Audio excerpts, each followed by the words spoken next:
Welcome to the Baltimore FlockCast, the number one Baltimore Ravens podcast in the world. Yes, we lost again. I don't think it was too bad. 17-3.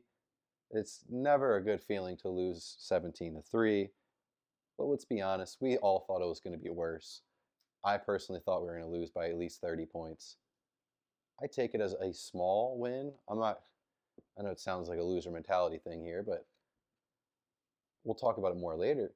But on the last episode, I was hinting at Zach Orr possibly being fired. Obviously, only let up 17 points. He was not fired. It could have gone a lot worse. No one got hurt, so I guess that's another big thing. That's another win for us. Man, it's getting depressing to be a Ravens fan. But these games truly show how good Lamar Jackson is. Don't have Lamar out there, we don't stand a chance. Yeah, we also noticed and saw that Cooper Rush is awful. I noted this summer that signing Cooper Rush was just an all-around terrible idea. Did not really understand it, especially giving him a 2-year deal. But paying for backups in general, not just Cooper, it's never a good plan. I mean, I know there's some backups that have been good. Obviously, Nick Foles, you can bring that up, but how many times has a team signed a backup quarterback and it's actually worked out for them? I know there's a few. Comment that down below. Man, I'm having a stroke today. I can't really think of one, especially in recent years. Really, the game plan, you just late round draft pick or you have an undrafted free agent. The guy steps in, he does good, and then after his 4 years are up, he gets paid somewhere else. You save money that way. You should. Why are we allowing or allotting a significant chunk of our cap to Cooper Rush? I just don't understand. But also, let's think about on the other side. Who could we sign a backup quarterback that would be worth it? I can't think of anyone. I said Bryce Perkins a few weeks ago on this show here, but Bryce is not a guy that a lot of people would be screaming. Also, he would be just about as cheap as an undrafted free agent, so it's a little bit different. But what are we going to do? Sign Carson Wentz before he went to the Vikings? Obviously, that would have looked good now, but he's not fitting in our system. There's no one out there. Breaking news. Man, these episodes are depressing. I got to say, thank you guys for sticking in. It's getting hard. Hopefully, we're going to win 2 weeks from now. But Nate Wiggins, he was shadowing Davante Adams in the Rams game. I got to say, very good game. Held him to only 39 yards on 4 receptions. Nate's young. I'd say he's definitely already one of the best players on our defense and on our team in general. And Nate Wiggins definitely deserves more hype and more love.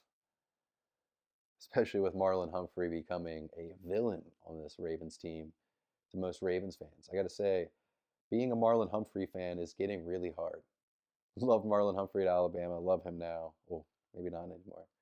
But big fan of Marlon, but just seeing these podcasts and these TikToks after brutal losses does not sit right with me and most of the fan base. It's getting pretty hard to defend the guy. Keep it up, Nate Wiggins. Don't have a podcast. And if you're going to do it, wait till the off season. That's all we ask for you. The Ravens cut CJS or CGS. Apologize. It doesn't matter if I say your name wrong. Piece of shit. Oh, we're not supposed to say that on this show, but it's okay. This guy deserved it. So he pretty much started liking tweets about how he wanted to play for the Eagles while he was still actively playing for the Ravens. Never seen this happen before.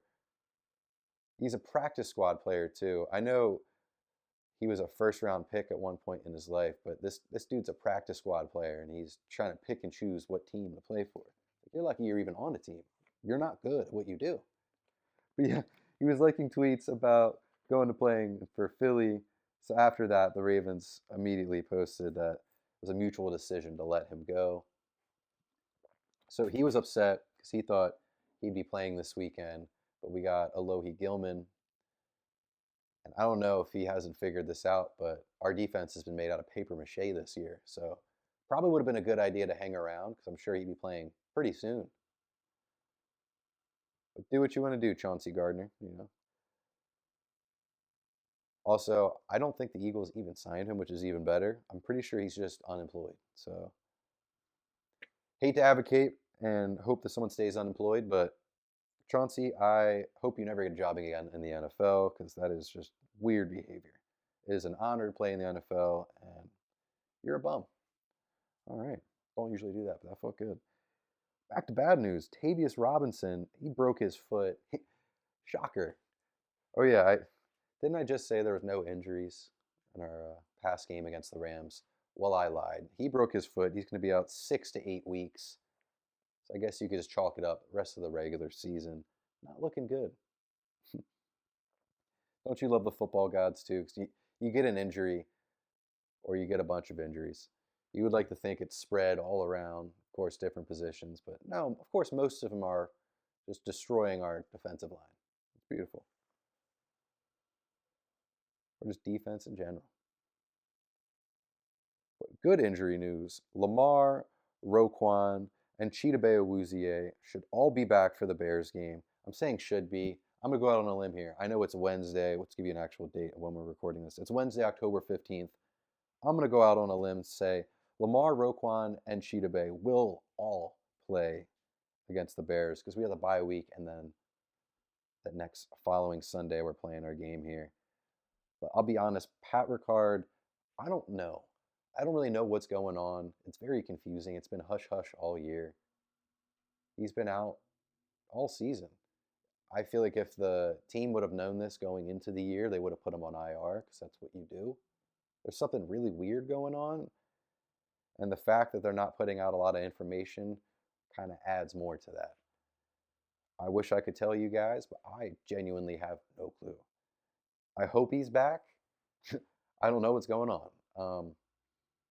I think we would hear more if he was practicing and trending upward. I know he had some limited practices last week, but if I had to guess, I'm going to say he should be back after the bye as well. I'm not confident on that one as well, but I am confident that Lamar, Roquan, and Chidobe will be back for the game against the Bears. I said in the last episode, I think I said in the one before as well, because this losing streak's been going on for quite some time now, but it's going to be okay. We're 1-5, but the winning streak starts now because everyone's going to get healthy. So we're coming back from our bye. We face the Bears. Not saying the Bears are a bad team, but the schedule kind of lightens up. I don't know if you guys have paid attention, but we just had a gauntlet of insanely hard teams to start the year. No excuse for losing. I know we got hurt too. There's nothing you can do about it. Either way now, we're in the whole 4 games. And all we have to do is just catch up to Pittsburgh. I know Pittsburgh's winning games and their record's great, but we all know deep down they're not that good. I easily believe that we can catch up to Pittsburgh. We can win this division. The Browns are not a factor. I'm sorry to everyone in Dundalk. Joe Flacco is not a factor with the Bengals either. These are not teams we have to worry about. So all we have to do is just catch up to Pittsburgh. You guys know what they do every year. They finish one game over 500 because that's just them. I'm sure we can, honestly, I think we could win out. But even if we don't, we lose 2 more games. That puts us 1 game above 500. And look at that. Last game of the year, we're fighting for a playoff spot by winning our division against Pittsburgh. I love how we play them at the end of the year every season. Yeah, last episode I hinted at Zach Orr possibly being fired, but it seems like the defensive unit is banding, or I guess bonding together.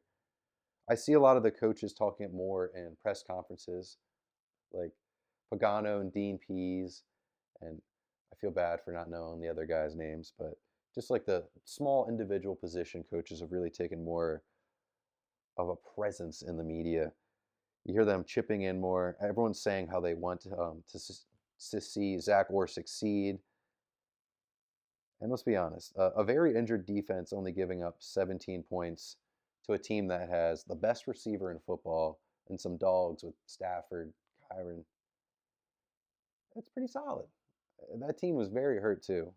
Talking about us on defense.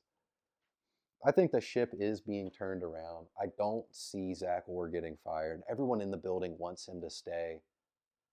I know Baltimore fans were like, not we, because I'm not. You guys are craving for someone to be fired. It's not going to happen. We're going to start winning games. Everything's going to be okay. Calm down. This is a nice, lighthearted, bye-week episode. Next week, we're going to come back with the Bears preview. I'm going to be at that game with my wife, or I guess I shouldn't say that, fiance. So it's going to be a good time. Let me know in the comments if you guys are going to the game. Give me 5 stars, like, subscribe, share it to your auntie and your grandma. Thank you guys for listening to another episode. We'll see you next week.